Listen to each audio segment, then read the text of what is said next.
318 divided by 2. Here 2 is a divisor, so we need multiplication table of 2. 2 times 0, 0, 2 times 1, 2, 2 times 2, 4, 2 times 3, 6, 2 times 4, 8, 2 times 5, 10, 2 times 6, 12, 2 times 7, 14. To find out the multiplication table of 2, just add 2 the previous step. 0 plus 2, 2, 2 plus 2, 4, 4 plus 2, 6, 6 plus 2, 8, 8 plus 2, 10, 10 plus 2, 12.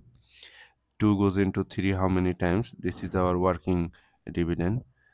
2 times 2, 4, which is getter, so 1 time. 1 time 2, 2. 1 time 2, 2. Subtract, we are getting 1. Bring down the next digit 1. Now our working dividend is 11. 2 goes into 11 how many times? 6 times 12, which is getter, so 5 times. Right, 5. 5 times 2, 10. Subtract 1. Bring down next digit 8. 2 goes into 18 how many times? 2 goes into 18 9 times. 9 times 2, 18.